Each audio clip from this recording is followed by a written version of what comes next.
Et hier donc, le gouvernement a été censuré. Et cela, malgré les concessions faites par Michel Barnier à l'ensemble des groupes parlementaires. Il a été censuré, ce qui est inédit depuis 60 ans, parce que l'extrême droite et l'extrême gauche se sont unis dans un front anti-républicain.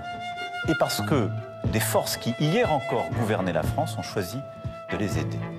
Le résultat des 3 sondages publiés le 5 décembre 2024 qui révèle que 60% de Français réclament la démission d'Emmanuel Macron offre un éclairage intéressant sur la situation politique actuelle en France, marquée par une motion de censure votée par l'Assemblée nationale. Ce résultat souligne une fracture profonde entre le gouvernement et une large partie de l'opinion publique.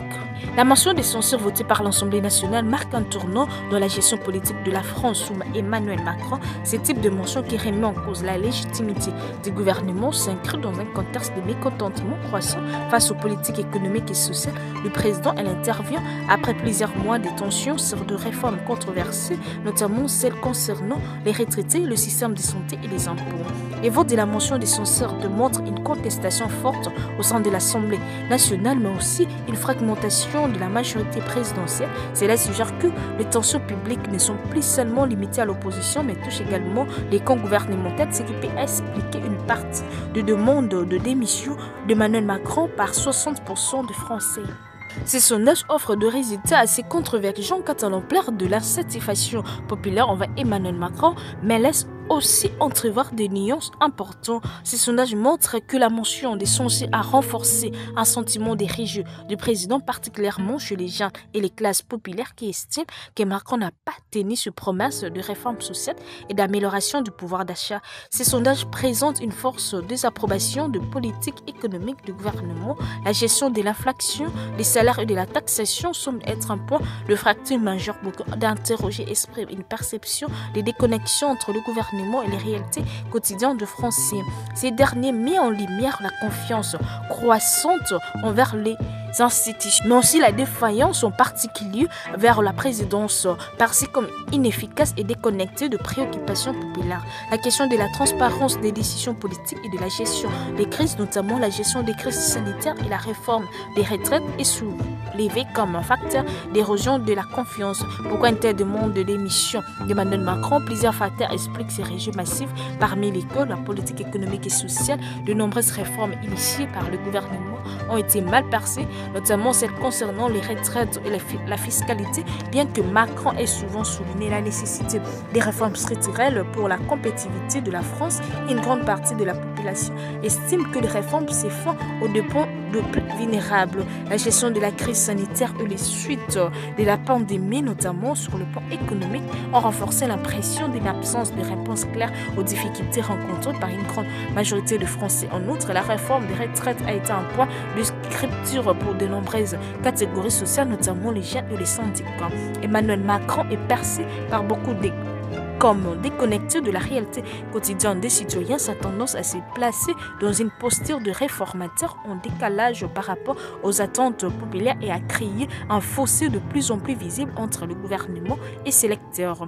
Les manifestations, grèves et autres formes de résistance se sont multipliées, renforçant l'idée que la politique gouvernementale ne répond pas aux besoins et aux attentes populaires. La motion de censure n'est qu'une manifestation de ces mécontentements, mais elle envoie un signal fort sur l'ampleur de l'opposition. À 60% des demandes de démission, la situation devient de plus en plus intenable pour Emmanuel Macron et son gouvernement. Si ces chiffres sont un indicateur de la satisfaction populaire, ils sont également un signal fort pour le gouvernement qui devra sans doute réajuster ses priorités politiques. Cela pourrait se traduire par une révision de réformes sociales et économiques ou encore par un changement de stratégie pour tenter de regagner la confiance au public et de l'opinion et de la population dans son ensemble.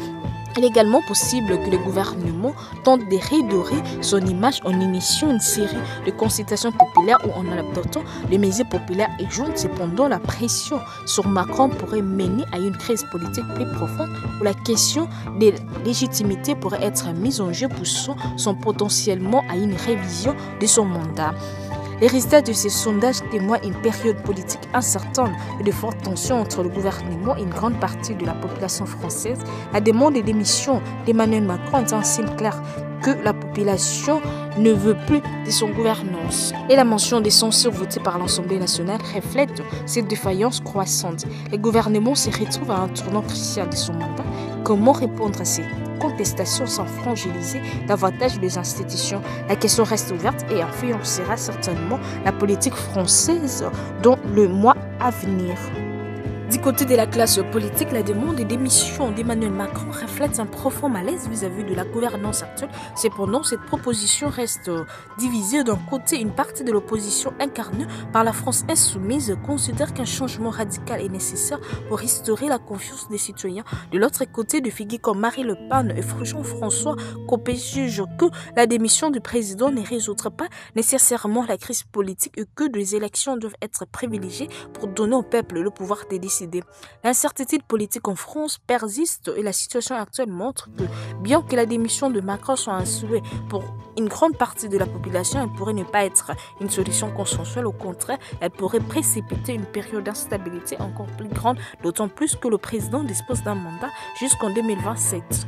Le débat sur la démission de Macron semble davantage être une question stratégique et tactique pour le parti politique, mais elle reste un sujet particulièrement complexe dans un contexte où le pays cherche aussi à maintenir une certaine continuité institutionnelle. C'était IED Télévision. Merci de bien vouloir vous abonner, d'activer la cloche de notification, de partager les liens et d'inviter vos proches à rejoindre la grande communauté IED Télévision. Merci pour votre confiance, merci pour votre fidélité et sachez que l'actualité reste en continu sur votre chaîne.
Regardez ma action, tu vis.